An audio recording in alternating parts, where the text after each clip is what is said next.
So I saw the Barbie movie when I was over my roommate's house, right? He had it on like Disney or Netflix, something like that, some streaming software website.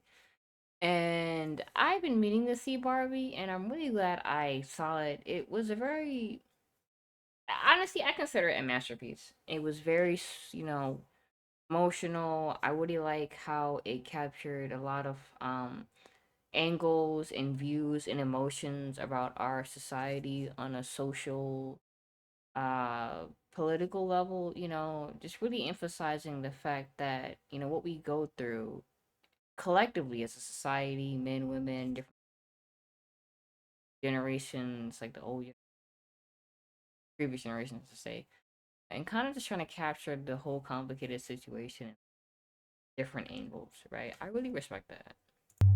Because, this isn't a really black and white situation. This isn't like something that's fixed. This isn't, our world is steadily evolving, and it's just very easy to want to look at it as something simple, and it's not. So I'm not gonna go into a huge like analysis of like, oh, why this movie is great, but I just kind of want to speak to a couple of things that really spoke out to me. So the first thing that spoke out to me in the movie was kind of like it made me realize how the upcoming generation and the new generation Alpha, I think, is kind of forming their own socio-political beliefs, and that was shown through the child, the daughter of the mom in the movie, and it made me realize like, oh, um, I'm old. I mean, I'm getting older now. I'm not the newest generation anymore. There's a generation coming up, and I think Generation Alpha is like approaching 13. So they're starting to, that's around the age where you start developing, complex emotions, puberty, and teenagers and all that stuff, right?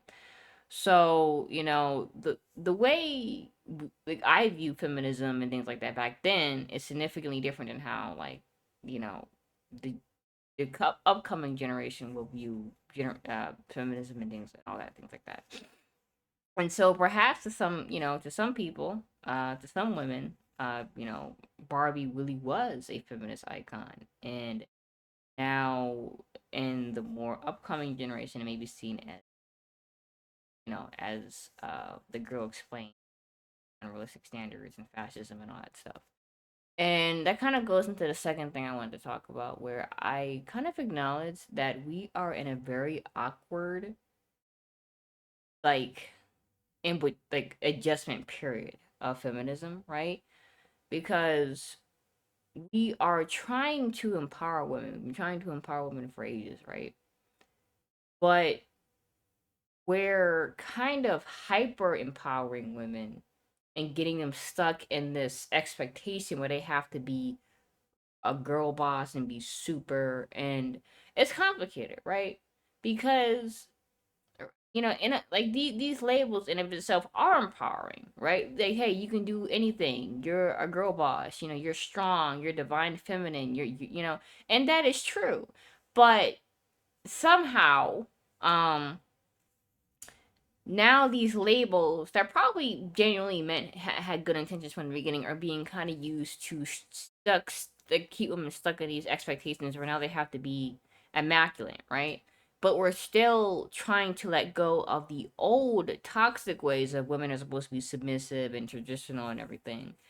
And now it's kind of stuck in some type of weird in between, and I thought that was, you know that was eye opening to me. I kind of realized that. And another thing too, as I'm talking about this, I remember there's a scene in the movie where when Ken, you know, comes back, or I mean comes to the human world, and he's fascinated by how male dominated everything is.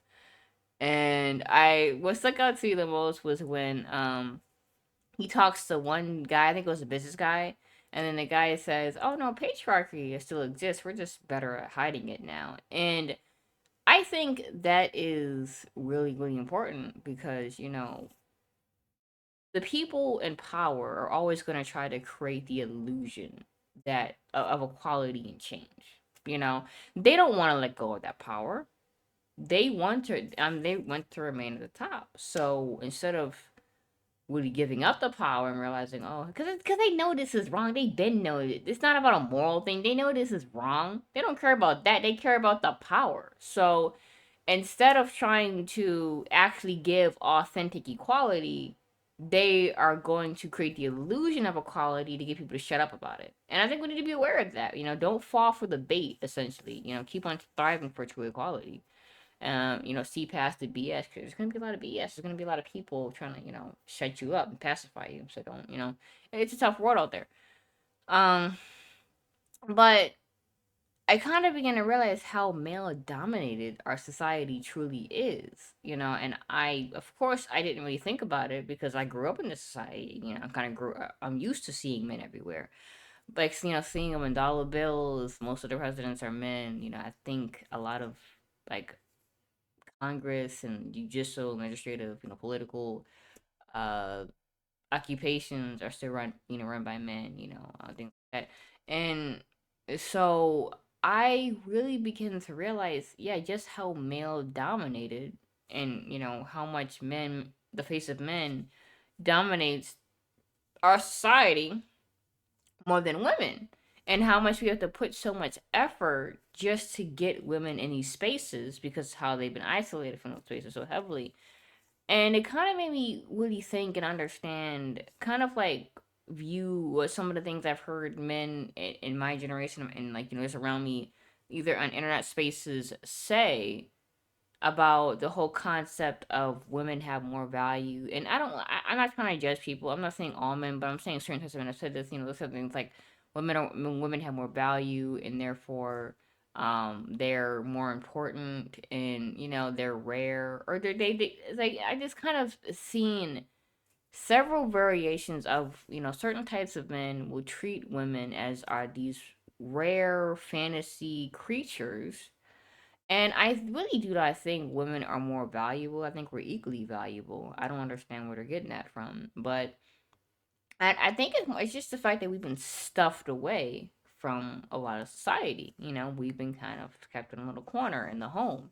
And so, women being rare when they're actually not all that rare, and they're not that. I mean, yeah, we're special, but everybody's special in their own way. We're not just more special because we're women. I mean, we both need each other to survive.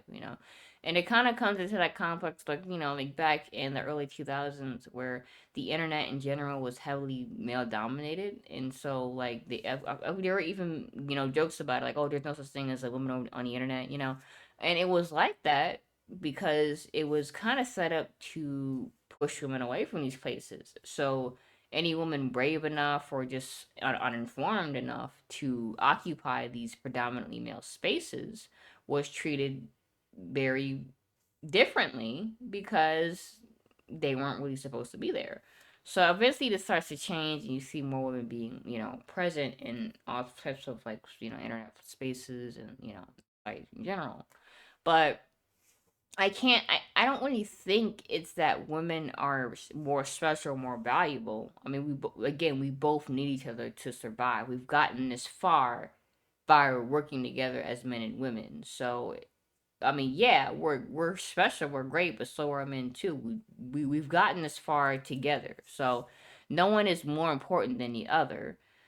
I just really believe that we are viewed as special because we're just rare to find, rare to see, and it is partly like that because, you know.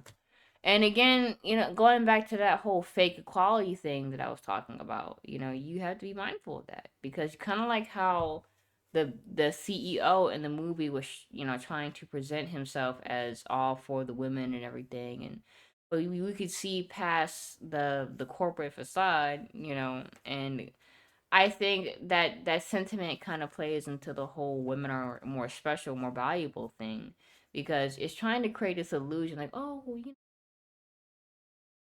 special, you were only putting you in a box because you have value, you need to be preserved. You want to be a doctor with all these want to be a president. Think about all the hard decisions you Don't you want to preserve your feminine? No, okay, that's bullshit. Okay, and that's how they kind of get you, you know? Um, this type of special is kind of useless, you know? And I believe it kind of comes from a really objectifying and fetishizing view of women. Because I often, when I ask these men, well, what makes a woman more valuable? Or they'll just tell me and say, oh, they can get pregnant and they can have children and things like that. And I'm like, okay, but you can get a girl pregnant. So, and we need sperm to have the pregnancy. So how are you less important than me when I need you to do these actions?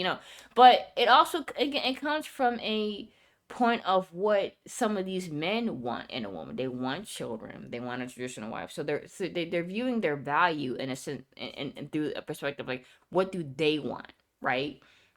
They want children.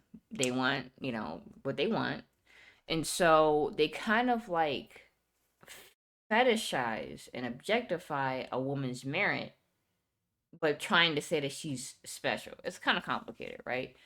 And I can't speak for all women, but I know for me personally as a woman, I don't really care about being special. I actually want to be ordinary.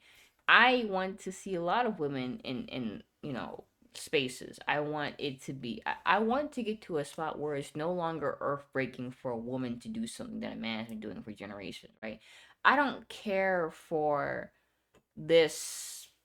I don't want to be special. I don't want to preserve my value. I want to see women be standing right alongside men, calling the shots. And we're seeing more of that, thankfully. But, this idea that I'm special and I need to be cherished is meaningless to me. I don't really care about my ability to have children. I mean, I'm thankful for it. It's cool, but I don't even know if I want kids. So I don't care for that. I don't really care for my sexual value anyway. I don't feel any more or less different having sex than being a virgin, honestly. I feel the exact same.